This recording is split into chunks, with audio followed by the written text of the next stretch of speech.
જય જય શ્રી આપણા ચરણમાં કોટી કોટી દંડવત પણ આપ પરમ પૂજ્ય 108 ગોસ્વામી આભરણ બાબા ગોપીનાથ જ્યોત પીઠના દીપમાન આચાર્ય છો અને આપ અમદાવાદ ખાતે બિરાજો છો. આપ શ્રી વલ્લભ સંપ્રદાયના સિદ્ધાંતો ગ્રંથો જાણકાર છો. બાળપણથી હિન્દુસ્તાન શાસ્ત્રીય સંગીત તમે હવેલી સંગીત તાલીમ મેળવેલી છે. અનેક વાજિંત્ર વગાડવાનો પારંગત છો. આપ શ્રી 15 થી વધુ કીર્તનો રચ્યા છે. હવે આપના કીર્તનો સાંભળવાનું મળે છે. જય જય શ્રી. અને આ વિવિધ ગ્રંથોના માધ્યમમાં અનેક અનેક નૃત્ય પાઠ સાહિત્યની રચના પણ કરી રહ્યા છો. ગૌ સેવામાં જીવન ખૂબ મહત્વ આપી રહ્યા છો. આપનું સાદગીપૂર્ણ અને આપને તો બેટીજી પણ હવે પધાર્યા. ખૂબ ખૂબ બધાઈઓ છે જે બેટીજીની અમારા બધા વૈષ્ણવ તરફથી. અને આજના વચનામતનો પુથાર્થ પડશે. વલ્લભા સકી જય જય જય. ફેસબુક ખોલું જો થાય તો છે.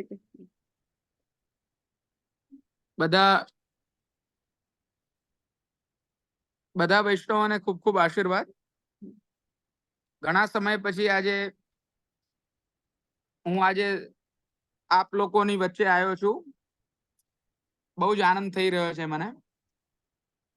બધી અલગ અલગ પ્રકારની વ્યસ્તતાઓ હોવાના કારણે મારું બી ગ્રંથોનું લેખન વગેરે ચાલે છે અને ઘણું બધું એવું શેડ્યુલ રહે છે કે મળી નથી શકાતું. પણ આ વખતે તમારા પરમ આગ્રહથી એવો સમય કાઢવાનો પ્રયત્ન કર્યો છે. એટલે આજથી આપણે આ સત્સંગ ફરીથી ચાલુ કરીશું આપ લોકો સાથે જોડાઈને. બહુ આનંદ. બહુ વ્યવહારિક વાતો તો મને આવડતી નથી, આપ સર્વે જાણો જ છો. એટલે હું મારા વક્તવ્યનો આરંભ કરીશ અને આપ સર્વે શ્રવણ કરજો. એક શરૂઆતમાં હું એટલી વાત જરૂર અહીંયા મૂકવા માંગુ છું કે આપણે સુબોધનીજીનો વિષય પર ચર્ચા કરવાની હતી, પણ આજે નરસિંહ જયંતિ છે. આપ સર્વેને નરસિંહ જયંતિની ખૂબ ખૂબ બધાઈ. અને હું આજે વિષય જે છે તે પ્રહલાદજીની સ્તુતિ લઈશ અને એ જ આપણે કન્ટિન્યુ કરીશું. જે પ્રહલાદજીની સ્તુતિ છે ભાગવતજીમાં, એ જ વિષય હું આપ લોકોની સામે લઈશ. હું મંગલાચરણ કરીને મારા વક્તવ્યને આગળ વધારું છું.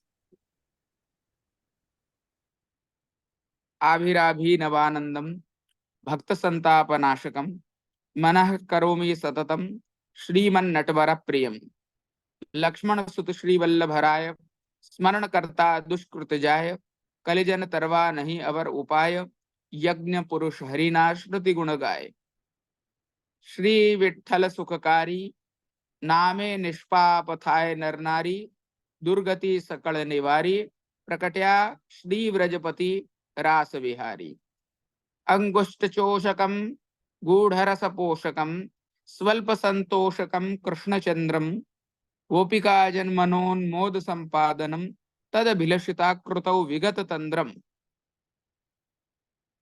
વંદે નંદ વ્રજસ્ત્રીણામ પાદરેણુમ અભીક્ષ્ણશઃ યાસામ હરિ કથોદ્ગીતમ પુનાતિ ભુવનત્રયમ.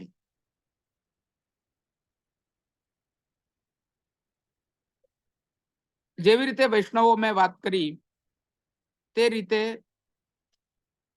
આપણે આજે નરસિંહ જયંતિ છે. સર્વપ્રથમ તો આપ સર્વે વૈષ્ણવોને નરસિંહ ચતુર્દશીની ખૂબ ખૂબ બધાઈ. આજે નરસિંહજીની જયંતિ છે અને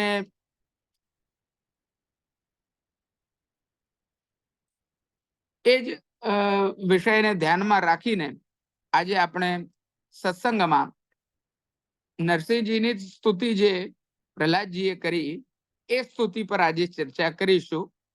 અને વૈષ્ણવ આપને જાણીને આશ્ચર્ય થશે કે આ સ્તુતિ જે છે તે ભાગવતજીની સૌથી મોટામાં મોટી સ્તુતિ છે. ભાગવતજીમાં આટલી બધી સ્તુતિઓ છે, એમાં સૌથી મોટી આ નરસિંહજીની સ્તુતિ છે જે પ્રહલાદજીએ કરી. અને ભક્તિ માર્ગનું શીર્ષ આપણે કહી શકીએ એવું આપણું આચરણ આ સ્તુતિમાં જે બતાડવામાં આવ્યું છે એ પુષ્ટિ માર્ગીય વૈષ્ણવો માટે ખાસ વિશ્લેષણ કરવા યોગ્ય છે. આપણે ભાગવતજીનું શ્રવણ કરતા હોઈએ છીએ વૈષ્ણવો, ઘણા બધા ગ્રંથોનું શ્રવણ કરતા હોઈએ છીએ, પણ ગ્રંથોમાંથી કે પુરાણાંતરોમાંથી કે ભાગવતજીમાંથી આપણે કઈ વસ્તુ શ્રવણ કરવાની હોય છે અથવા કઈ વસ્તુ પર ધ્યાન આપવાનું હોય છે એ સૌથી પહેલા સમજવું જોઈએ. જેવી રીતે આપણે ભાગવતજીનું શ્રવણ કરીએ છીએ તો ભાગવતજીના શ્રવણ કરવામાં આપણે શું સાંભળવું અથવા એનું અધ્યયન પણ કરતા હોઈએ તો શું જોવું. એટલે ભાગવતજી આપણે જ્યારે શ્રવણ કરતા હોઈએ તો મહત્વપૂર્ણ વસ્તુ એ છે કે એની અંદર કરેલી ભક્તિ માર્ગીય સ્તુતિઓ જે છે તે સૌથી વિશેષ હોય છે. કેમ કે એમાંથી જ ભક્તિ માર્ગીય સાર પ્રકટ થતો હોય છે. કથા માત્ર સાંભળી લેવી કે વાર્તા સાંભળવી એ એનો સાર નથી હોતો. એની અંદર રહેલો જે સાર છે તે સ્તુતિઓમાં નિહિત હોય છે. કયા પ્રકારથી ભક્તોએ ભગવાનની સ્તુતિ કરી છે એ વસ્તુનો વિચાર બહુ જ મહત્વપૂર્ણ છે. હવે અહીંયા જે સ્તુતિ કરવામાં આવી છે તેની પૂર્વ ભૂમિકા એવી છે કે નૃસિંહજી પ્રકટ થાય છે, હિરણ્યકશ્યપુને વિદારે છે. આપનું ક્રોધ એટલું બધું હોય છે કે દેવતાઓ બધા સ્તુતિ કરીને એને શાંત પાડવાનો પ્રયત્ન કરે છે, પરંતુ દેવતાઓની કરેલી સ્તુતિથી પણ નરસિંહ ભગવાન જે છે તે શાંત નથી થતા. ત્યારે નારદજી પ્રહલાદને કહે છે કે ભગવાન તારા માટે પ્રકટ થયા છે અને यह व्रत माधो प्रथम लियो जो मेरे भक्तन को त्रासत ताको फारत नखन हियो. જે મારા ભક્તોને હેરાન કરે છે, જે મારા ભક્તોનો અપરાધ કરે છે એને નખથી વિદીર્ણ કરનાર આ ભક્ત વત્સલ ભગવાન છે. એટલે ભક્તિનો અહીંયા પરમ મહિમા છે અને ભક્તનો અહીંયા પરમ મહિમા છે. એટલે ભક્તનું વિશેષ મહત્વ હોવાના કારણે નારદજી પ્રહલાદને આજ્ઞા કરે છે કે તું જઈને તારા માટે પ્રકટ થયેલા ભગવાન જે છે તેમની સ્તુતિ કર, એમની સન્મુખ થા. તને જોઈને ભગવાન કદાચ પોતાના ક્રોધથી યુક્ત એવા સ્વરૂપને શાંત કરશે. આ પ્રકારે નારદજી એમને કહે છે. અને સર્વપ્રથમ પ્રહલાદજી જઈને નરસિંહજીના ચરણારવિંદમાં હાથ જોડીને સાષ્ટાંગ પ્રણામ કરે છે. ભગવાન જોઈને એકદમ કરુણાથી યુક્ત થઈ જાય છે, દયાથી યુક્ત થઈ જાય છે અને આપ શ્રીના કરકમલ જે છે તે પ્રહલાદજીના મસ્તક પર મૂકે છે. ત્યારે પ્રહલાદજી ભાવ વિભોર થઈને અશ્રુથી યુક્ત એવા નેત્રોથી, ગદગદ કંઠથી અને ભગવાનના ગુણોના ચિંતન કરેલી વાણીથી એમની સ્તુતિ કરે છે. આ સ્તુતિ આપણે અત્યારે શરૂ કરી રહ્યા છીએ. બ્રહ્માદય સુરગણા મુનયોથ સિદ્ધા સત્વૈકતા નમતયો વચસામ પ્રવાહૈઃ નારાધિતુમ પુરુગણૈરધુનાપિ પિપ્રુઃ કિમ તોષ્ટુમહર્ષિ સમે હરિરુગ્ર જાતે. પ્રહલાદજી સ્તુતિ કરતા કરતા કહે છે સર્વપ્રથમ કે બ્રહ્મા વગેરે દેવો, ઋષિ મુનિઓ અને સિદ્ધ પુરુષોની બુદ્ધિ નિરંતર સત્વગુણમાં જ સ્થિત રહે છે, તો પણ તેઓ અવિરત સ્તુતિથી અને પોતાના વિવિધ ગુણોથી આપને હજી સુધી સંતુષ્ટ કરી શક્યા નથી. તો હું કે જે ઘોર અસુર જાતિમાં ઉત્પન્ન થયો છું તે આપની શું સ્તુતિ કરી શકું છું. સર્વપ્રથમ શ્લોકમાં વૈષ્ણવો અહીંયા દીનતા સર્વપ્રથમ પ્રહલાદજીએ પ્રકટ કરી છે અને દોષોનું ચિંતન કર્યું છે. પુષ્ટિમાર્ગીય વૈષ્ણવો આ જ પદ્ધતિને લઈને ચાલતા હોય છે. તમે રાસ પંચાધ્યાય જુઓ, ત્યાં પણ ઉત્તમ ભક્ત એવા ગોપીજનો સર્વપ્રથમ દીનતાથી યુક્ત થાય છે, અનુકરણ લીલા કરે છે, એમની રસાશક્તિ સુદૃઢ થાય છે, પછી અનુકરણ લીલા કરે છે, અન્વેષણ લીલા કરે છે અને પછી ગોપી ગીતનું ગાન કરે છે. કહેવાનો તાત્પર્ય એવો મારો કે દીનતા દ્વારા, દોષના ચિંતન દ્વારા, ક્યાં અપરાધ આપણો થયો છે, ક્યાં આપણે દોષથી યુક્ત છીએ, તેનું ચિંતન કર્યા પછી જ આપણે કોઈ સારા પ્રકારનું ભગવાનનું ગુણગાન કરી શકવા માટે સક્ષમ બનીએ છીએ. જો દૈન્યતા નથી આપણી અંદર, તો આપણે ભગવદ ગુણોને ધારણ કરવા માટે સક્ષમ જ નથી. તો ભગવદ ગુણોને ધારણ જ નહીં કરી શકીએ તો ભગવાનના ગુણગાન શું કરી શકીશું? ગુણ જ નહીં સમજી શકીએ તો. એટલે સર્વથી મહત્વપૂર્ણ વસ્તુ અહીંયા દૈન્યતા થઈ જાય છે. અપનો દોષ વિચાર સખી ઉનસો કછુન કહીએ, કૃપા તો લાલનજુ કી चाहिए. પોતાના દોષોનું ચિંતન કરવું બહુ જ આવશ્યક છે. જ્યારે આપણે આપણા ગુણોનું ચિંતન કરીએ તો અહંકારની વૃદ્ધિ થાય છે, અને જ્યારે આપણે આપણા દોષોનું ચિંતન કરીએ ત્યારે આપણી અંદર દૈન્યતા પ્રકટ થાય છે. શિક્ષાપત્રમાં હરિરાયજી આ વિષયમાં ઘણો બધો વિસ્તાર કરીને આપણને સમજાવે છે કે દીનતાનું આ માર્ગમાં, પુષ્ટિ માર્ગમાં કેટલું મહત્વ રહેલું છે. પુષ્ટિ માર્ગમાં દીનતાનું જેટલું મહત્વ છે એટલું હું નથી માનતો કોઈ ઠેકાણે દીનતાનું આટલું બધું મહત્વ હશે, અને એટલું બધું જોર આપવામાં આવ્યું છે. એટલે દૈન્યતાની સિદ્ધિ બહુ જ આવશ્યક છે. અને દીનતાની સિદ્ધિ માટે શું કરવું, એનું પ્રોસિજર શું છે, એની પ્રક્રિયા શું છે, તો એની બહુ જ મહત્વપૂર્ણ અને સ્પષ્ટ પ્રક્રિયા છે કે સર્વપ્રથમ પોતાના દોષોનું ચિંતન કરો.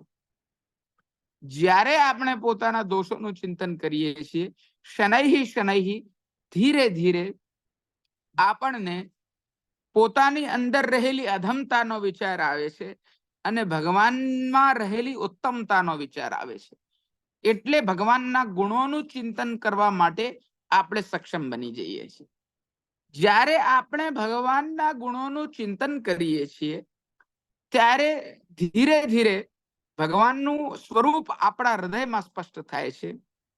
સ્પષ્ટ થતા એ સ્વરૂપને પ્રાપ્ત કરવા માટે વિવિધ પ્રકારની વિહ્વળતા તાલાવેલી ક્લિશ્યમાનત્વ જેને કહેવાય છે, તાપ ક્લેશ થવો, તે તાપ ક્લેશ આપણા હૃદયમાં પ્રકટ થાય છે.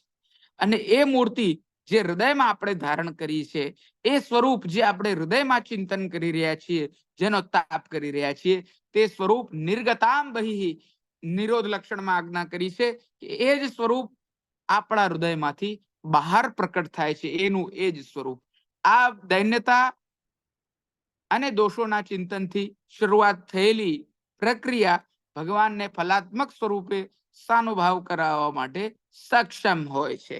આ પ્રક્રિયાનું અનુસરણ દરેક ભક્ત વર્યએ કર્યું છે, અને અહીંયા પણ પ્રહલાદજીએ આ જ પ્રક્રિયાનું સર્વપ્રથમ આચરણ કર્યું છે.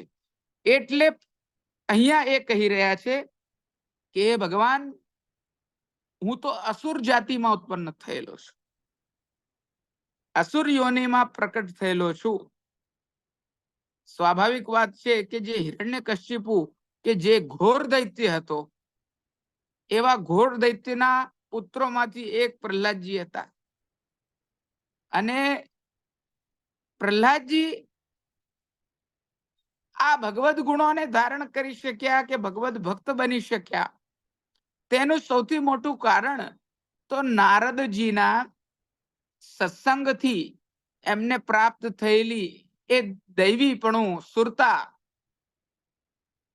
અને ભગવદ કૃપા. અહીંયા જુઓ વૈષ્ણવ, સત્સંગનું પણ મહત્વ એટલું જ છે. જ્યારે ઘોર અસુરોના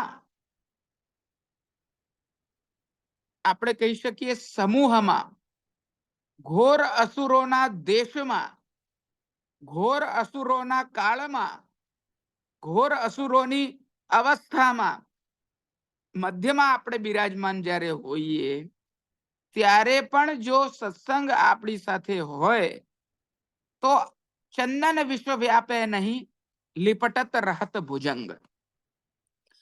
ચંદનને વિશ્વ વ્યાપતું નથી. ચંદનનું ઝાડ હોય છે, એની અંદર સાપ લપટેલા રહે છે એની શાખાઓને, છતાંય એ ચંદનની અંદર વિષ નથી જતું. એ ચંદન પોતે જે છે તે ઝેરથી યુક્ત નથી બનતું. એ જ રીતે જે સત્સંગી જીવ છે, દૈવી જીવ છે, કે જે સતત સત્સંગમાં અને ભગવાનના સ્મરણમાં રત રહે છે, તેને કોઈ દાડો વિષરૂપ જે આસુરીપણું છે તે સ્પર્શ કરતું નથી. ગર્ભમાં ભગવાનનો સત્સંગ પ્રાપ્ત થયો અને બહાર આવતાની સાથે જ, ભૂતલ પર જન્મ લેતાની સાથે પ્રહલાદજી ભગવાનના જ ગુણોનું ચિંતન, ભગવાનના જ ગુણોનું અનુસ્મરણ અને ભગવાનના જ ગુણોનું કીર્તન કરે છે. એના કારણે એમને કોઈ પણ પ્રકારની આસુરી વૃત્તિ કે આસુરી આજુબાજુમાં આવેષ્ઠિત રહેલા, આચ્છાદિત રહેલા, વીંટળાયેલા જે અસુરો છે એમની અસર એમને થતી નથી. પરંતુ છતાંય આટલું બધું પરમ આપણે કહી શકીએ કે ભક્તત્વ હોવા છતાંય ભક્ત પ્રહલાદજી દૈન્યતાથી કહે છે, ભગવાન મારી અંદર તો દોષ ભરેલા છે. સર્વપ્રથમ મોટું દોષ જ એ છે કે હું અસુરોની યોનિમાં પ્રકટ થયો છું. સામાન્ય મનુષ્ય છું એ તો બરોબર છે. આપણે ત્યાં જુઓ, બ્રહ્મ સંબંધ નું સિદ્ધાંત રહસ્ય મહાપ્રભુજી બતાડે છે. સહજા દેશ કાલોત્થા લોકવેદ નિરૂપિતા સંયોગ જા સ્પર્શ જાસ છે, ન મંતવ્યા કથન છે. કયા કયા દોષ બતાડ્યા છે? 5 પ્રકારના પંચધા દોષ બતાડ્યા છે. એમાં પહેલો દોષ છે સહજ દોષ. પછી દેશ કાલોત્થિત દોષ છે. પછી લોકવેદમાં નિરૂપિત દોષ છે. પછી સંયોગજ દોષ છે અને સ્પર્શજ દોષ છે. આમ 5 પ્રકારના આ દોષ બતાડવામાં આવ્યા છે. સહજ દોષ શું છે વૈષ્ણવો? સહજ દોષનો અર્થ એમ થાય છે કે જે દોષ પહેલેથી જ સહજતાથી જ આ મનુષ્ય યોનિમાં આપણે જન્મ લેતા જ જે દોષ સાથે લઈને આવ્યા છીએ, જે આપણે ટાળી શકતા નથી, એ સહજ દોષ છે. જેવી રીતે ભગવાન તો આનંદ માત્રાકાર, આનંદ માત્ર કરપાદ મુખોદરાદિ, રસો વૈસહ ઇત્યાદિ શ્રુતિઓ દ્વારા સિદ્ધ છે, પ્રતિપાદિત છે કે ભગવાનનું સ્વરૂપ આનંદથી યુક્ત છે, રસથી યુક્ત છે. એમના હાથ પણ આનંદ છે. સર્વે અંગો અંગ રસ ભર્યા લોચન ચાર, ચલણ વલણે બોધવ્યા હૃદય ભાવ અનેક પ્રકાર. વલ્લભાખ્યાન. સર્વે અંગો અંગ રસ ભર્યા. હાથ બી રસથી યુક્ત છે, પગ બી રસથી યુક્ત છે, આંખો બી રસથી યુક્ત છે, મુખારવિંદ પણ રસથી યુક્ત છે, રોમ રોમ રસ ઝલકે. ભગવાનનું સ્વરૂપ વૈષ્ણવો એવું છે કે રસાત્મક છે. કહેવાનો તાત્પર્ય સાકાર છે. હાથ છે, પગ છે, મુખ છે, ઉદર છે, બધું છે. પણ તમારા અમારા જેવું દોષથી યુક્ત, તમારા અમારા જેવું માંસ હાડકા ચામડાનું બનેલું દુર્ગંધથી યુક્ત એવું નથી, પરંતુ આનંદ માત્ર કરપાદ મુખોદરાધી છે. એટલે જીવનો સહજ જ દોષ એ થયો કે આ પંચમહાભૂતનું માંસ, ચામડા, હાડકાનું આ દેહ ધારણ કરીને એ અહીંયા જન્મ્યો છે. એની અંદર રહેલા સહજ દોષો છે. એક રીતે જુઓ તો આ એક માંસનું એક કોથલ છે. વૈરાગ્ય શતકમાં તો ઘણી પ્રકારે આ શરીરની નિંદા કરવામાં આવી છે. એ બધી હું ચર્ચા અહીંયા નથી કરતો, પણ આવી રીતની વાતો છે કે આ દેહ આપણું જે છે તે સામાન્યતયા ઘણા પ્રકારના દોષોથી યુક્ત છે. એ જ સહજ દોષનો તાત્પર્ય છે. એટલે મનુષ્ય જન્મ ધારણ કરતાની સાથે જ આપણને સહજ દોષ પ્રાપ્ત થઈ જાય છે. હવે અહીંયા તો પ્રહલાદજી માત્ર કોઈ મનુષ્ય યોનિમાં પ્રકટ થયા હોય એટલા દોષયુક્ત નથી. એ કહે છે કે હું તો ઘોર દૈત્યની યોનિમાં પ્રકટ થયો છું, ઘોર દૈત્ય વંશમાં પ્રકટ થયો છું. હિરણ્યકશ્યપુ એ મારો બાપ છે. કહેવાનો તાત્પર્ય એવો થઈ ગયો કે ઘોર આવી અસુર જાતિમાં ઉત્પન્ન થયેલો હોવાના કારણે હું આપની શું સ્તુતિ કરી શકું છું? મારી અંદર શું એવી સક્ષમતા, સામર્થ્ય છે કે હું આપની સ્તુતિ કરી શકું? મારી અંદર એવા કઈ ગુણો છે કે હું આપની સ્તુતિ કરી શકું? મારી અંદર તો જન્મજાત જ દોષ એ છે, મારા રગ રગમાં લોહી એનું જ વહે છે કે જે પોતે મહાદૈત્ય છે. આપણે ત્યાં કીર્તન આવે છે વૈષ્ણવો, અપનો જન પ્રહલાદ ઉભાર્યો, અપનો જન પ્રહલાદ ઉભાર્યો. અહીંયા જન શબ્દ ઉપર જોર આપવા જેવું છે વૈષ્ણવો. કેમ કે જન શબ્દનો અર્થ ઘણા બધા કરી નથી શકતા. જનનો અર્થ લોકો થાય, પણ અહીંયા અપનો જન પ્રહલાદ ઉભાર્યો, એમાં જન શબ્દનો પ્રયોગ જે છે તે જનન માટે થાય છે. જેમાંથી પ્રકટ થવું, જન્મ લેવો, એ જનન કહેવાય છે. અને જનનો અર્થ છે કે પ્રકટ થવું, જન્મ થવો.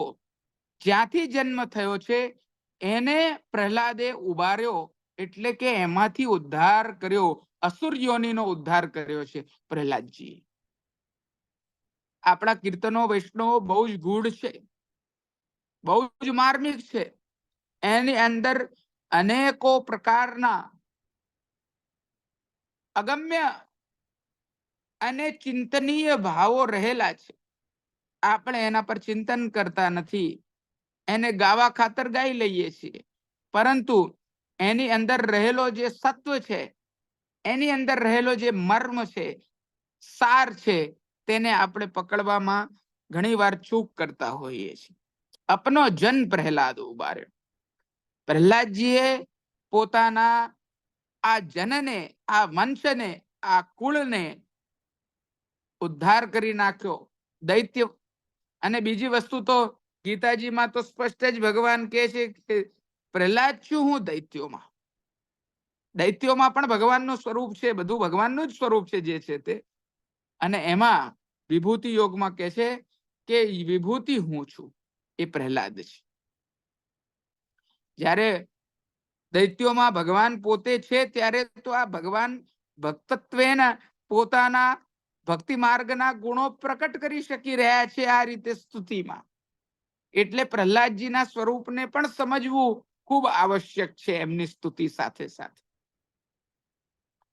એટલે હું મારા મુદ્દા પર આવું છું કે પોતાની જાતિને એમણે ઘોર અસુર જાતિ બતાડી અને એમ કીધું કે આ મારો સહજ દોષ એવો છે કે જેના કારણે હું આપની સ્તુતિ કરવા સક્ષમ છું કે નહીં મને ખબર નથી, એવી ધન્યતા પ્રકટ કરે છે.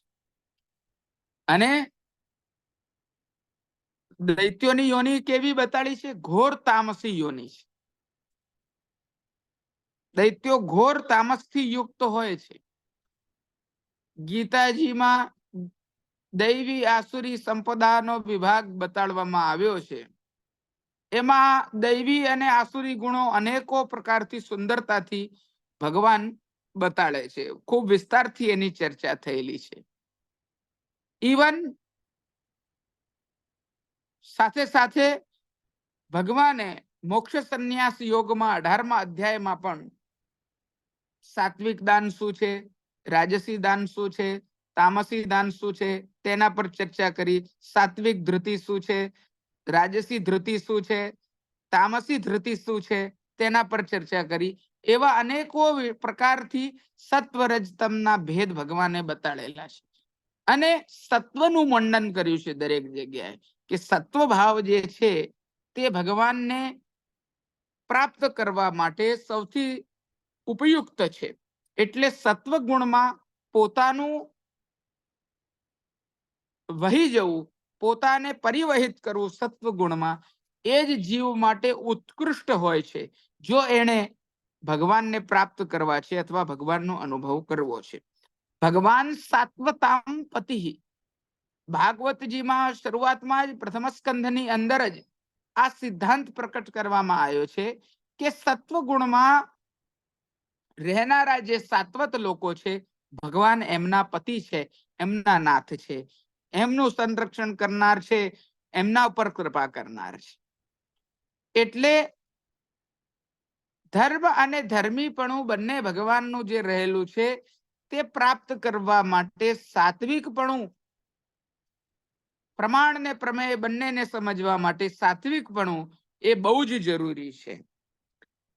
પ્રથમ સ્કંદમાં તો ત્યાં સુધી કીધું છે વૈષ્ણવો કે જેવી રીતે સત્વરજ તમ 3 પ્રકારના રસ્તાઓ છે, તો સત્વને પ્રાપ્ત કરવા માટે તમ અને રજનો રસ્તો આપણે બંધ કરવો પડે પ્રયાસપૂર્વક, જેથી કરીને સત્વમાં આપણે લીન થઈ શકીએ. અને ભગવાન સાત્વતામ પતિ છે.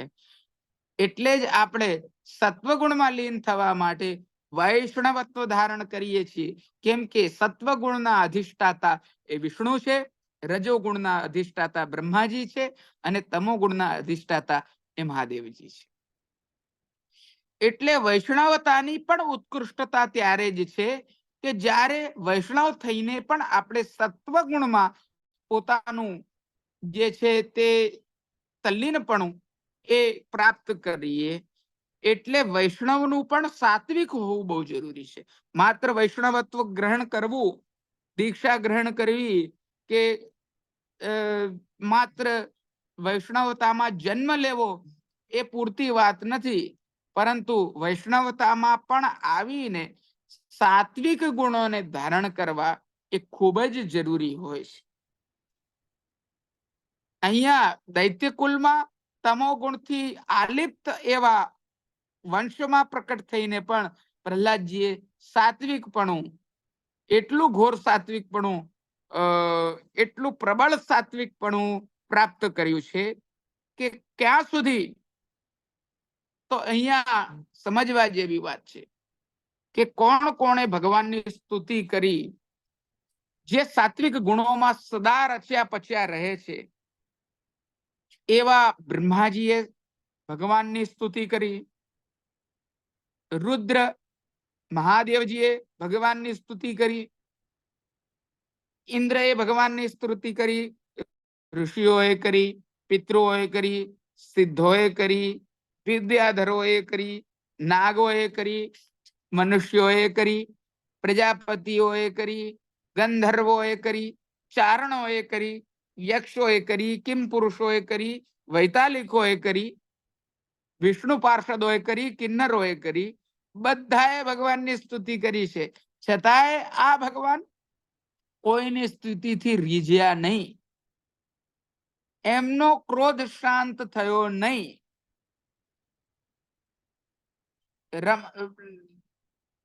रमा हरिजू के निकट न आवत ऐसो रूप हरि कबहू न धार्यो अपनो जन प्रहलाद उबार्यो. લક્ષ્મીજી પોતે ભગવાનનું આ સ્વરૂપ જોઈને થરથર કાંપવા લાગ્યા, ડરવા લાગ્યા કે આવો ભગવાને સ્વરૂપ તો કોઈ આવું સ્વરૂપ તો ભગવાને કોઈ દિવસ ધારણ નથી કર્યું. આ શું સ્વરૂપ ધારણ કર્યું છે? લક્ષ્મીજીને પોતાને ભગવાન પાસે જવામાં બીક લાગે છે. કહેવાનો તાત્પર્ય કે આવા ક્રોધપુંજ ભગવાન સત્વગુણોમાં સદા રચ્યા પચ્યા રહેતા એવા દેવતાઓ દ્વારા અને એના પણ શીર્ષ એવા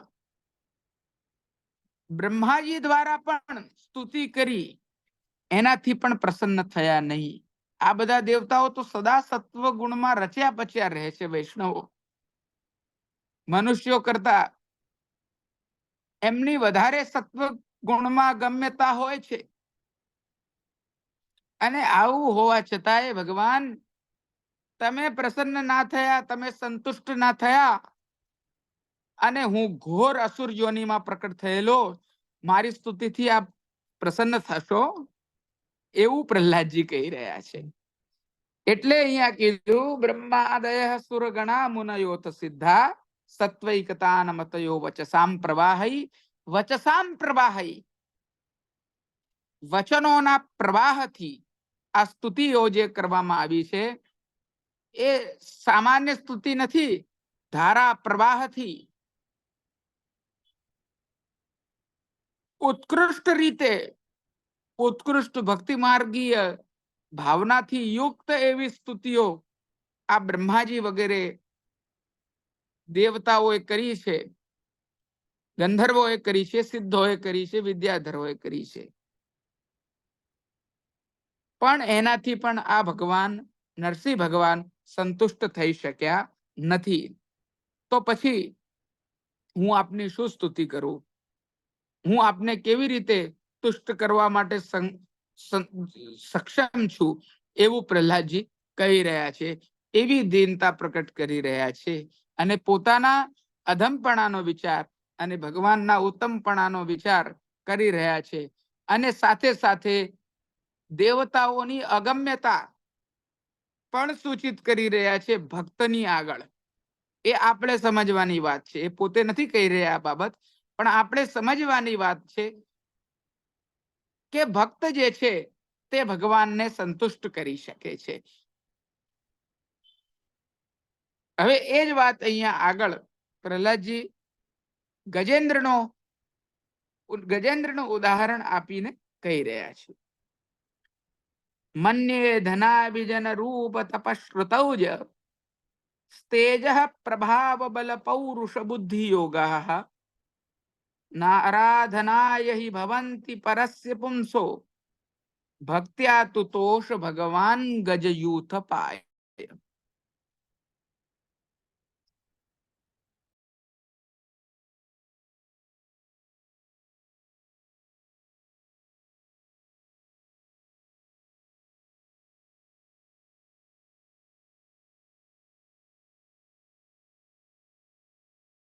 લાગે વાઈફાઈ નો પ્રોબ્લેમ.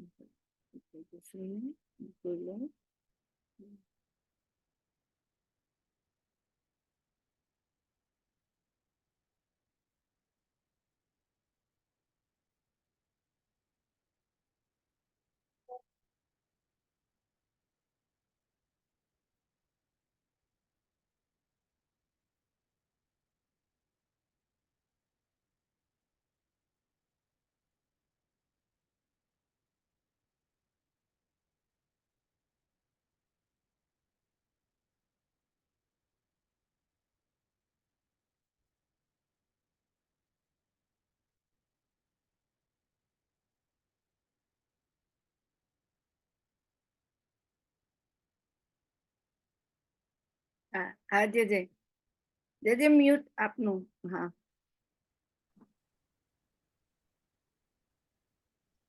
આવે છે અવાજ વૈષ્ણવો? હા જે બંધ થઈ ગયું ચાલુમાં. હા મને લાગે વાઈફાઈ નો પ્રોબ્લેમ થઈ ગયો છે.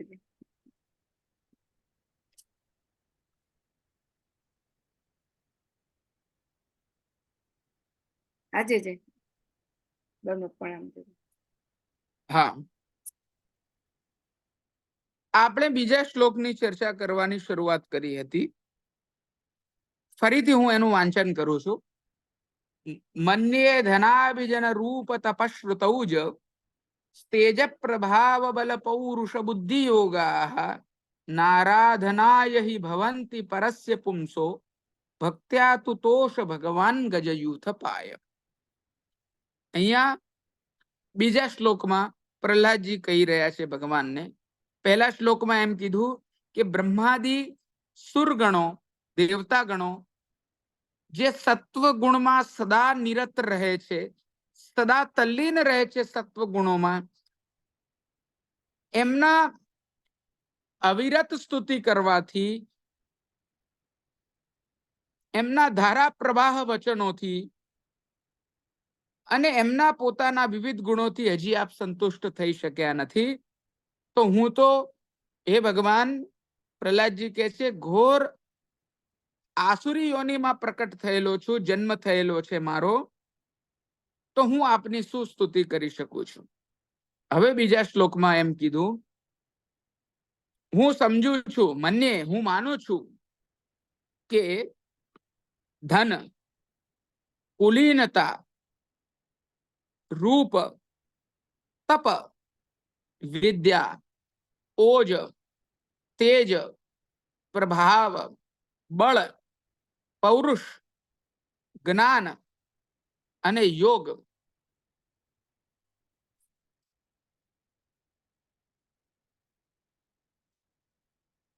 આ બધી જ વસ્તુઓ ભગવાન આપને સંતુષ્ટ કરવા માટે સમર્થ નથી, સક્ષમ નથી. પરંતુ ભક્ત્યા તુતોષ ભગવાન ગજયુથ પાય. પરંતુ ભક્તિ આપને અત્યંત પ્રિય છે, તેથી આપ ગજેન્દ્ર પર સંતુષ્ટ થઈ ગયા હતા. પ્રહલાદજી કહી રહ્યા છે, હે ભગવાન, આપને સંતુષ્ટ કરવા માટે, આપને પ્રસન્ન કરવા માટે આ બધી વસ્તુઓ કે જેની અંદર ધન છે, કુલીનતા છે, આ બધા જે ગુણો છે એ બધા કઈ સક્ષમ નથી કે આપને સંતુષ્ટ કરી શકે. પણ ભગવાન, એક દાખલો મને યાદ આવી રહ્યો છે, એવો છે કે આપ જે છે તે ભક્ત ની વિવળતા, ભક્તનો તાપ, ભક્તનો ક્લેશ આપ જોઈ શકતા નથી. એટલે કરુણા કરીને આપ ભક્ત પર તો અવશ્ય કૃપા કરો છો. એટલે ગજેન્દ્રનો દાખલો આપે છે પ્રહલાદજી કે આપે ગજેન્દ્ર પર ભક્તિ દ્વારા એને સ્તુતિ કરી હતી અને આપે એના પર કૃપા કરી હતી.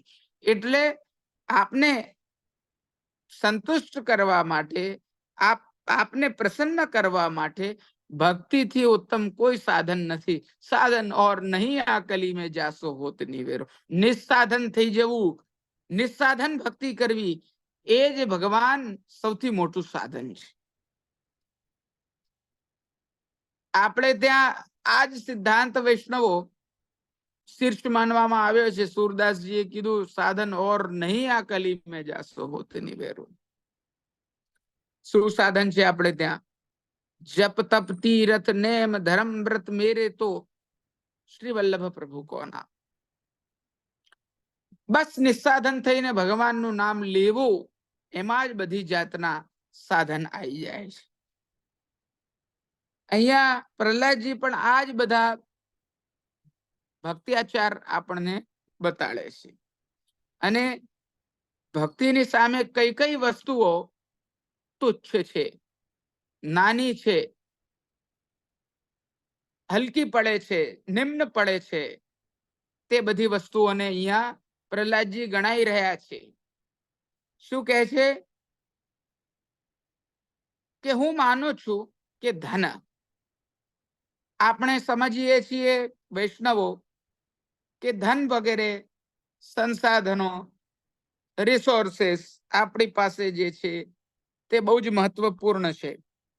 લૌકિકમાં, ભૌતિક જીવનમાં લાગતા હશે, પરંતુ ભગવાનને પ્રાપ્ત જો કરવા હોય તો એનું અહીંયા કોઈ કામ નથી.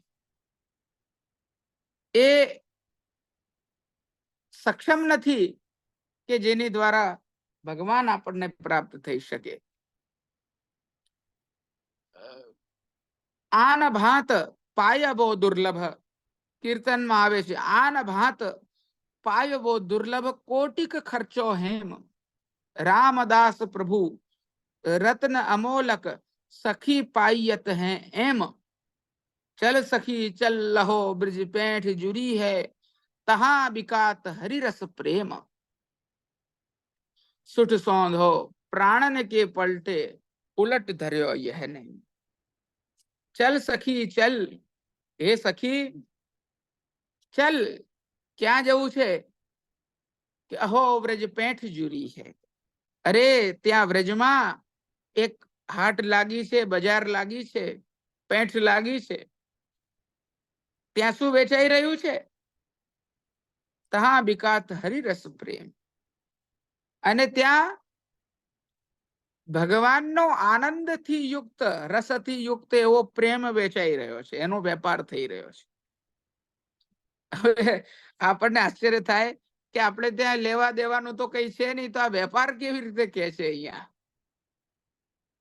તો એનો ખુલાસો પણ આગળ આજ પદમાં છે રામદાસજીના પદ છે કે છે સુઠ સોંધો પ્રાણન કે પલટે અહીંયા પ્રાણ નોછાવર કરો પોતાનું સર્વસ્વ નોછાવર કરો સામે આપણું લૌકિક જે કંઈ પણ છે અધમ આપણું જે કંઈ પણ છે દેહ ઇન્દ્રિય પ્રાણ દારાગાર પુત્ર આપ્ત વિત્ત જે બી છે આપણું તે બધું પ્રાણ સહિત આત્મના સહિત સમર્પિત કરી દો આ કચરો આપો અને સામે રત્ન અમોલક એવા ભગવાનને પ્રાપ્ત કરી લો એવો વેપાર છે એવી બજાર છે કે જ્યાં અધમથી અધમ વસ્તુ આપીને ઉત્તમથી ઉત્તમ વસ્તુ લઈ લેવાની છે આપવાનું તો છે પણ પોતાનું સર્વસ્વ આપવાનું છે જે અધમ છે અને ઉત્તમ ઉત્તમ ભગવાન જે છે તેને લઈ લેવા છે એવો ઉલટ નિયમ લીધેલો છે ભગવાને એવો ઉલટ નિયમ આપણે ટકેસેર ભાજી ટકેસેર ખાજા કરતા હોઈએ છીએ અહીંયા તો એવું બી નથી કચરો આપો અને બધું લઈ જાઓ સારામાં સારું એવો નિયમ ભગવાને અહીંયા લીધેલો છે આના ભાત પાયવો દુર્લભ અને એમાં જ આજ્ઞા કરે છે રામદાસજી કે અન્ય પ્રકારથી અન્ય સાધનોથી અન્ય વસ્તુઓથી અન્ય ગુણોથી આ ભગવાન પ્રાપ્ત થવા દુર્લભ છે પ્રાપ્ત નથી થઈ શકતા આ ભગવાનને પ્રાપ્ત કરવા હોય તો બીજી કોઈ પણ વસ્તુઓ જેને આપણે પોતાનું એક વિશિષ્ટત્વ માનીએ છીએ આપણી અંદર રહેલો ગુણ માનીએ છીએ એવા કોઈ પણ ગુણ આ ભગવાનને પ્રાપ્ત કરવા માટે સક્ષમ નથી જેવે વૈશવૃણુતે તેન લભ્ય અયમ આત્મા ન પ્રવચનેન લભ્ય ન મેધયા ન બહુનાશ્રિતેન શ્રુતિઓ કહે છે ઉપનિષદ આજ્ઞા કરે છે કે આ ભગવાન જેને વરણ કરવા ઈચ્છે છે જેના પર કૃપા કરવા ભગવાન ઈચ્છે છે એને જ માત્ર પ્રાપ્ત થાય છે એ પ્રવચનથી પ્રાપ્ય નથી ન મેધાથી એટલે બહુ બુદ્ધિ દોડાવવાથી કા પ્રાપ્ત થઈ જાય છે બહુ બુદ્ધિ પ્રાપ્ત કરી લેવાથી પ્રાપ્ત થાય છે એવું પણ નથી બહુશ્રુત થવાથી ઘણું બધું સાંભળી લેવાથી પ્રાપ્ત થઈ જતા હોય તેવું પણ નથી બલહીનથી બી પ્રાપ્ત નથી થઈ શકતા તપ ઇત્યાદિથી પણ નથી થઈ શકતા એવી બધી વાત શ્રુતિઓ કરે છે ઉપનિષદો કરે છે પણ જેને ભગવાન કૃપા કરવા ઈચ્છે છે એને ભગવાન સહજતાથી પ્રાપ્ત થઈ જાય છે સહજતાથી લભી જાય છે અહીંયા પણ એવી જ કૃપા પ્રહલાદજી પર થઈ છે એટલે પ્રહલાદજીએ સૌથી પહેલા ગણાયો આન ભાત પાયવો દુર્લભ જે આપણે ચર્ચા કરી રહ્યા હતા કે બીજા કોઈ પ્રકારથી પ્રાપ્ત કરવા માટે દુર્લભ છે આ ભગવાન કોટિક ખર્ચો હેમ કરોડો રૂપિયા કરોડો હેમ એટલે સોનું દ્રવ્ય ખર્ચો છતાં કોઈ કહે કે ભાઈ હું આટલા કરોડ રૂપિયા આપું મને ભગવાન આપી દો તો ભગવાન એ રીતે પ્રાપ્ત થઈ શકતા નથી એટલે જ અહીંયા કીધું કોટિક ખર્ચો હેમ અને અહીંયા કીધું સૌથી પહેલો જે તત્વ અહીંયા ગણાવવામાં આવ્યો તે મન્યે ધનાભિજન રૂપ તપશ્રુતૌજ. ધન સૌથી પહેલા બતાડવામાં આવ્યું. સૌથી પહેલું મદ આપણને જે છે તે ધનનું જ થઈ જાય છે વૈષ્ણવો. ધન આવ્યું એટલે આપણે એમ કે આપણે રાજા થઈ ગયા. પણ આપણે લૌકિકમાં કોઈ 4 માણસની આગળ છાપ મૂકી શકીએ છીએ ધન દ્વારા, પણ ભગવાન આગળ આપણે એ ધન થકી છાપ મૂકી શકતા નથી. પછી આગળ કે છે અભિજન. અભિજનનો અર્થ છે કુલીનતા, જન્મ થવો. અહીંયા જો જન ધાતુ બતાડવામાં આવ્યો છે. જનનો અર્થ એવો છે કે વંશ, કુળ. જ્યારે સારા કુળમાં જન્મ થયો હોય છે, બ્રાહ્મણમાં કુળમાં જન્મ થયો હોય છે, તોય જો એ વ્યક્તિ ભગવાનનું ભજન નથી કરતો, ભગવાનની સેવા નથી કરતો, સ્મરણ કીર્તન નથી કરતો, તો એનો જન્મ બ્રાહ્મણ કુલમાં પણ જે છે તે વ્યર્થ છે. આ સાર શાસ્ત્રોનો શ્રવીને અહીંયા આવે છે. આગળ એ વાત આવશે કુળની, અને એ 3જા શ્લોકમાં જ આ વસ્તુનું નિરૂપણ પ્રહલાદજી કરવાના છે. એટલે એ કુલીનતા ઉપર આપણે આગળ ચર્ચા કરીશું. પછી કહી રહ્યા છે રૂપ. આપણને ગર્વ હોય છે રૂપનો, કે મારા જેવું રૂપ કોઈનું નથી. તો અહીંયા ભગવાન પણ જે છે તે રૂપથી વિમોહિત નથી થતા. કેમ કે શબ્દ સ્પર્શ રૂપ રસ ગંધ ઇત્યાદિ જે વિષયો છે, એ વિષયથી તો આ જે જીવ છે તે બંધાયેલો છે, બંધાઈ જાય છે. કેમ કે 28 તત્વોમાં આ બધા વિષયો રહેલા છે. પણ ભગવાન તો આ બધાથી પર છે. આ સર્ગ, આ ઉત્પન્ન કરેલી સૃષ્ટિ જે છે એની જેમ ભગવાન બંધાયેલા નથી આ બધી કોઈ વસ્તુઓથી. મનુષ્યના રૂપથી મોહિત થઈ શકે છે, આકર્ષિત થઈ શકે છે, પણ ભગવાન જે છે તે રૂપથી પ્રાપ્ત થઈ શકતા નથી. પ્રીતમ પ્રીત હી તે પૈયે યદ્યપિ રૂપ ગુણ શીલ સુઘરતા ઇન બાત નાહી રજઈએ. સત્કુલ જન્મ કર્મ શુભ લક્ષણ વેદ પુરાણ પढ़इए. ગોવિંદ વિના સ્નેહ સુવાલો રસના કહાજુ ન चाहिए. ગોવિંદાસજી ખૂબ સુંદર રીતે આ પદમાં આજ્ઞા કરે છે આ જ વસ્તુની જે પ્રહલાદજી અહીંયા કહી રહ્યા છે, કે પ્રીતમ એ પ્રીત દ્વારા, પ્રેમ લક્ષણા ભક્તિ દ્વારા પ્રાપ્ત થઈ શકે છે. જ્યાં પ્રેમ લક્ષણા ભક્તિ છે ત્યાં કોઈ સાધન કામ નથી કરતા. નિસ્સાધન થઈને બસ ભગવાનની સેવા કરવામાં સ્નેહ ભાવ રાખો, ભગવાન પ્રતિ પ્રેમ ભાવ રાખો, સ્નેહ ભાવ રાખો, અને બસ એમની ચર્યામાં, એમની સેવામાં બધું નછાવર કરી દો. બીજી કોઈ વસ્તુની આવશ્યકતા નથી. એના દ્વારા આપણે ભગવાનની સેવા દ્વારા, સેવા ભાવના દ્વારા, સ્નેહ લક્ષણ દ્વારા જ બધું પ્રાપ્ત કરી લઈએ છીએ. યદ્યપિ આપણી અંદર રહેલું રૂપ છે તો કામનું નથી, ગુણ છે તો કામના નથી, શીલ છે, શીલ એટલે કે સુશીલપણું, સારા સંસ્કાર છે તોય ઠીક છે, સુઘડતા, સારી સુઘડતા હોય, આપણે વ્યવસ્થિત રહેતા આવડતું હોય તો આપણે સામાન્ય મનુષ્યને એનાથી પ્રભાવિત કરી શકીએ છીએ. ભગવાનને પ્રભાવિત કરવાનું એ કોઈ લક્ષણ નથી. વેદ પુરાણ પઢીએ, બહુ ભણેલા ગણેલા હોઈએ, કે આપણે વિદ્વાન હોઈએ કે જ્ઞાનવાન હોઈએ, તો એનાથી પણ આપણે કોઈ ભગવાનને પ્રાપ્ત નથી કરી શકતા. સત્કુલ જન્મ, સારા કુલમાં જન્મ હોય તો શું થયું? સારા કુલમાં જન્મ છે તો જો ભગવાનની ભક્તિ નથી કરી તો કોઈ એનો અર્થ જ નથી, કોઈ એનો તાત્પર્ય જ નથી. સારા કુળમાં જન્મ થવો એનો અર્થ એમ થોડી છે કે એને સીધી ભક્તિ, એને સીધા ભગવાન પ્રાપ્ત થઈ જશે. એને ભક્તિ કરવી પડશે, એને ભગવાન પ્રતિ સ્નેહનું આચરણ કરવું પડશે, ત્યારે સામાન્યતયા સહજ રીતે ભગવાન એને પ્રાપ્ત થઈ જશે. કર્મ, સારા કર્મ કર્યા હોય સારા કર્મો કરો તો ભગવાન પ્રાપ્ત થઈ જાય એવું નથી હોતું. આ ભગવાન કર્મથી બંધાયેલા નથી. જેને કાલ કર્મ નવ બાધે યમતે શિર ધનુષ ન સાધે એવો માર્ગ શ્રી વલ્લભ વર્ણો જ્યાં નહીં પ્રવેશ વિધિ હરનો.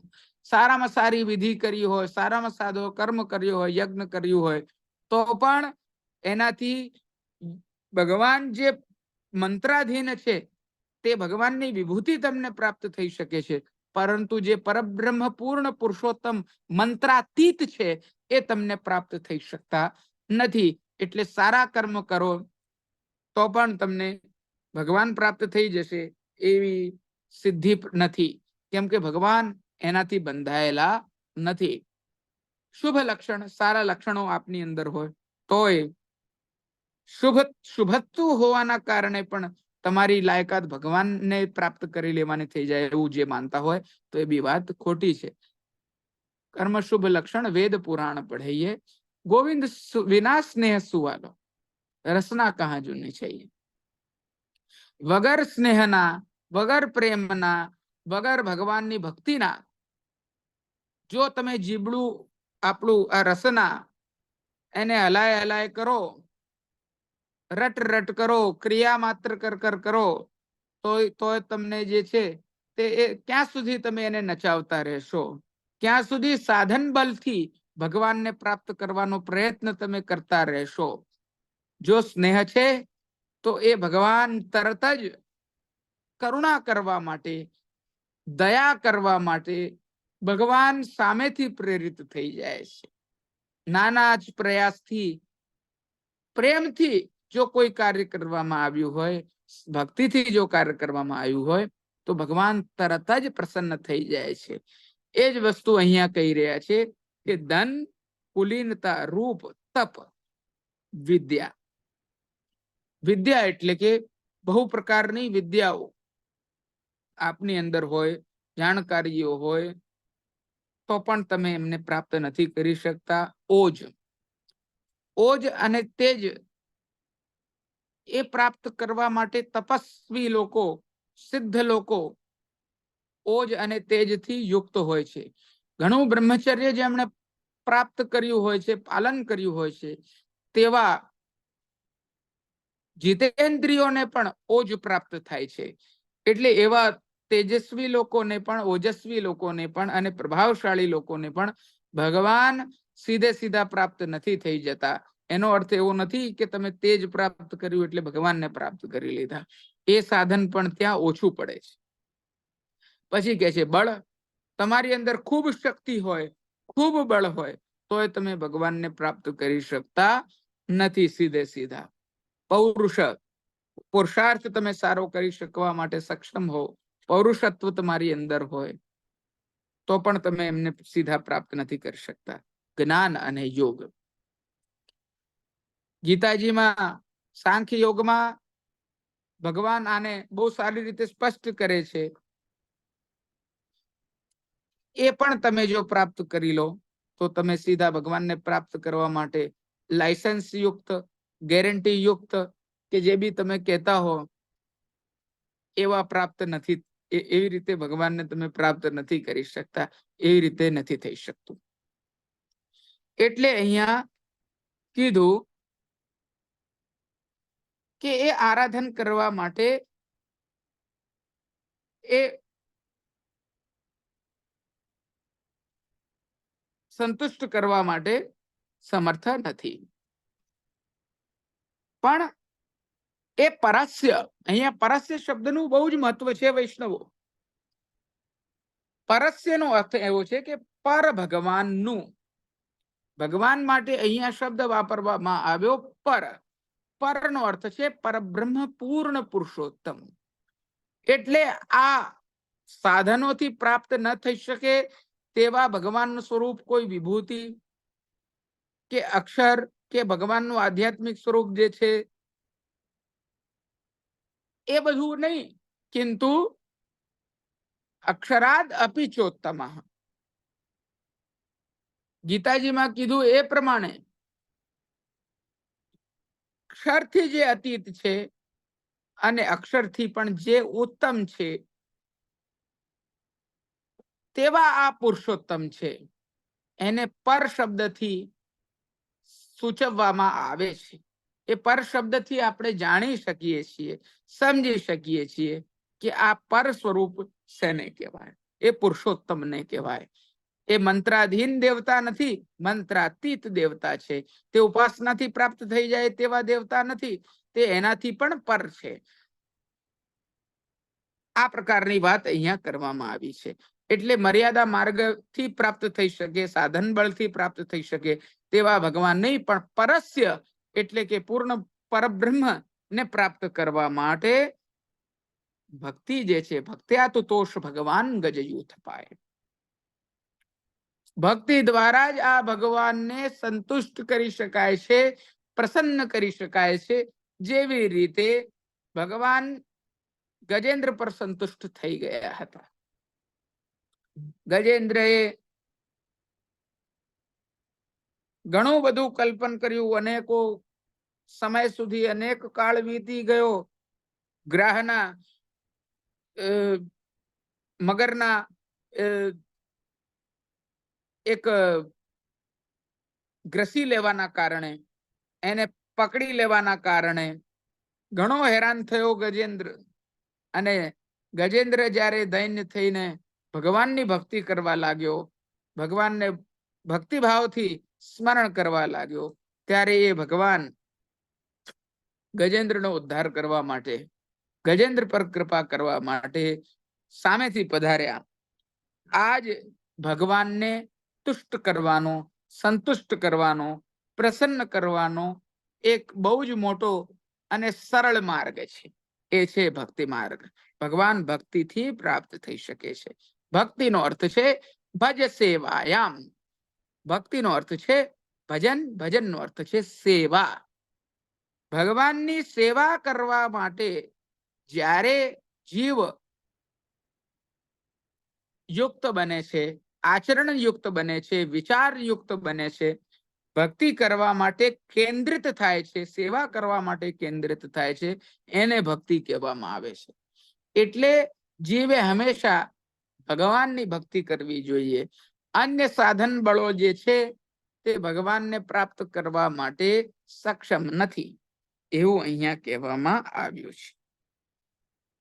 આગળ કહે છે વિપ્રાદ દ્વિષદ ગુણયુતાદર વિંદનાભ પાદારવિંદ મુખાચ્છ વપચમ વરિષ્ઠમ મન્યે તદર્પિત મનોવચને હિતાર્થ પ્રાણમ પુનાતિ સકુલમ ન તુ ભૂરિમાનઃ. ત્રીજા શ્લોકમાં પ્રહલાદજી કહી રહ્યા છે, હે ભગવાન, મારી મતિ મુજબ, મારી માન્યતા મુજબ હું એવું માનું છું કે ઉપરોક્ત 12 ગુણોથી યુક્ત બ્રાહ્મણ હોય, એવો બ્રાહ્મણ હોવા છતાં પણ જો ભગવાન પદ્મનાભના ચરણ કમળની ભક્તિ એની અંદર ન હોય તો એના કરતા, વૈષ્ણવો ધ્યાન આપવા જેવી વાત છે, તો એના કરતા એ ચાંડાળ શ્રેષ્ઠ છે કે જેણે પોતાના મન, ચન, કર્મ, ધન અને પ્રાણ ભગવાનના ચરણોમાં સમર્પિત કરી દીધા છે. કારણ કે તે ચાંડાલ પોતાના કુળ સુદ્ધાને પવિત્ર કરી દે છે. અને શ્રેષ્ઠતાનું અભિમાન રાખનારો તે બ્રાહ્મણ જો હોય તો તે પોતાને પણ પવિત્ર કરી શકતો નથી. અને જો ભક્તિથી યુક્ત ચાંડાળ હોય તો એ ચાંડાળ હીનથી હીન હોવા છતાં પણ, જન્મજાતહીન હોવા છતાં પણ એ પોતાની ભક્તિ દ્વારા પોતાના સમગ્ર કુળને ઉદ્ધાર પ્રાપ્ત કરાઈ શકે છે. પણ જો બ્રાહ્મણ પણ જો ભક્તિભાવથી યુક્ત ન હોય તો એ બ્રાહ્મણ પોતે પણ ઉદ્ધાર પોતાનો નથી કરી શકતો, તો કુળની વાત તો બહુ દૂરની થઈ ગઈ. એટલે આ વસ્તુ અહીંયા બતાડવામાં આવી છે. આવી જ એક વસ્તુ વૈષ્ણવો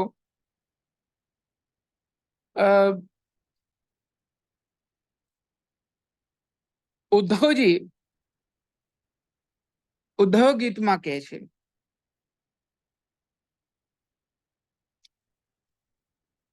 કિમ બ્રહ્મ જન્મ ભિરનંત કથા રસસ્ય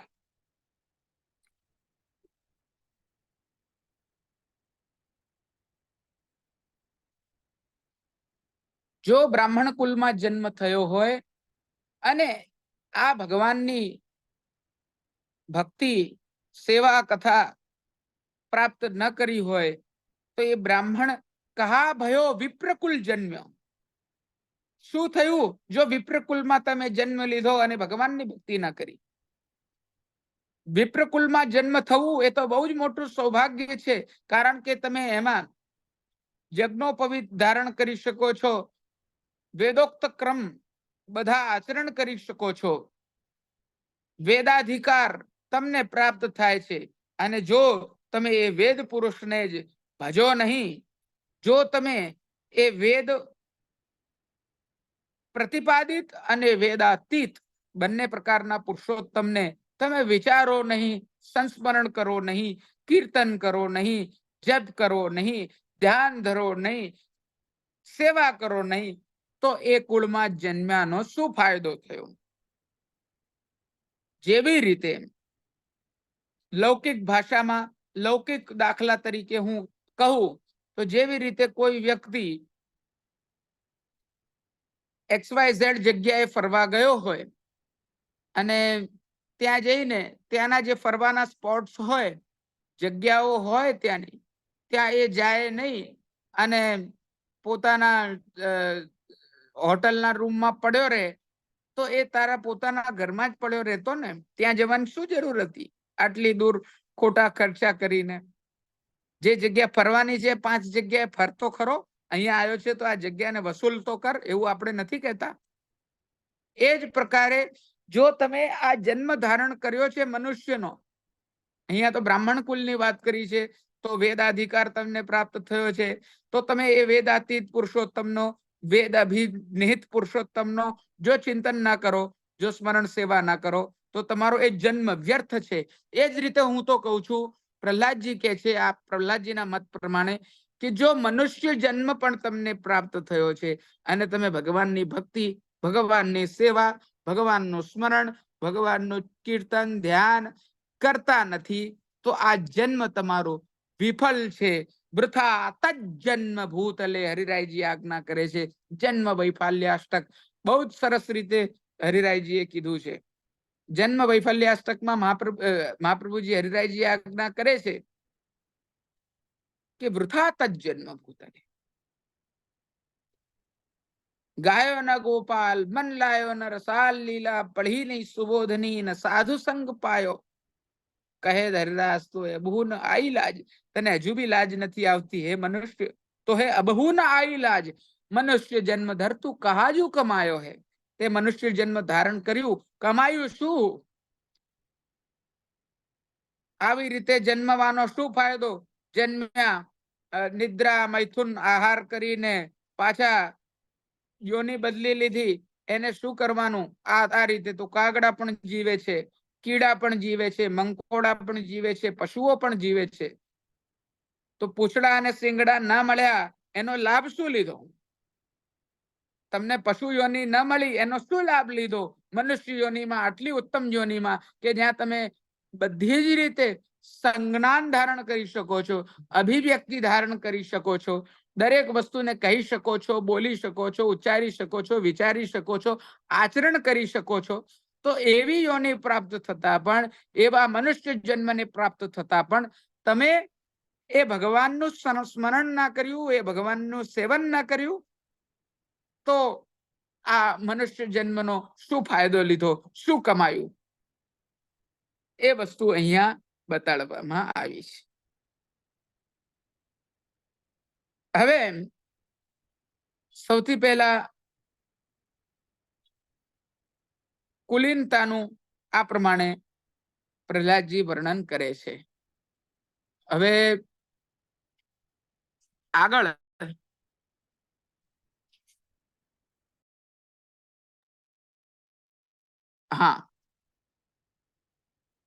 હવે આગળ જે છે તે આપણે કાલે પણ પ્રવચન કરવાનું છે મારે, એટલે કાલે આપણે બેસીશું બધા. આગળનો જે શ્લોક છે નૈવાત્મનઃ પ્રભુરયમ,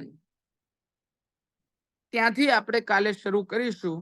અને આ સ્તુતિ અત્યારે 2 શ્લોક થયા છે, આપણા 3 શ્લોક થયા છે.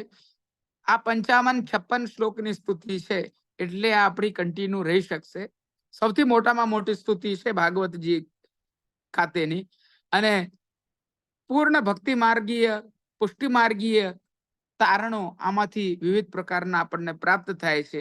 એટલે પ્રહલાદજીની સ્તુતિ સામાન્યત્વે વૈષ્ણવો સાંભળવા મળતી નથી આપણને. ઘણી બધી એવી સ્તુતિઓ છે કે જેના પર ચર્ચા થાય છે, જેવી રીતે કુંતાજીની છે, ભીષ્મજીની છે, પંચગીત છે આપણા ગોપીજનોની સ્તુતિઓ છે. પરંતુ પ્રહલાદજીની આ સ્તુતિ પર ચર્ચા પ્રાય થતી નથી, અને એવી કોઈ ટીકાઓ કે સુબોધનીજી પણ આ વિષય પર પ્રકટ થયેલા નથી. કિંતુ ભગવદ કૃપાથી આપણને આજે આ પ્રેરણા કરી છે ઠાકોરજીએ જ, તો આપણે આ પ્રહલાદજીની સ્તુતિ પર ચિંતન કરીશું, જે આપણા તમારા માટે શ્રવણ કરવા માટે અને અમારા માટે એનું સંભાષણ કરવા માટે, વ્યાખ્યાન કરવા માટે, વિશ્લેષણ કરવા માટે એ બંનેનું સૌભાગ્ય રહેશે એવું હું માનું છું. અને મારી આ વાણીને શ્રી નટવરલાલ પ્રભુના ચરણારવિંદમાં, શ્રી ગોપીનાથ દાદાના ચરણારવિંદમાં સમર્પિત કરું છું. અને બધા વૈષ્ણવો થોડો સમય તમે તમારે જે પ્રમાણે રીત છે આ સેશન્સની, એ પ્રમાણે બધા થોડી વાર આપ લોકો ચર્ચા બધા વૈષ્ણવ માટે ખોલી લો, દંડવત પ્રણામ ઇત્યાદિ કરવા માટે. અને પછી મારે પણ અહીંયા થોડું વ્યસ્તતાનું આજે કાર્ય છે, ઉત્સવનો દિવસ છે, તો હું આટલો સમય જ કાઢી શકું એમ છું. તો આગળની ચર્ચા આપણે કાલે કરીશું, એટલું હું કહેવા ઈચ્છું છું. શુભમ ભવતુ. શ્રી કૃષ્ણાર્પણમસ્તુ.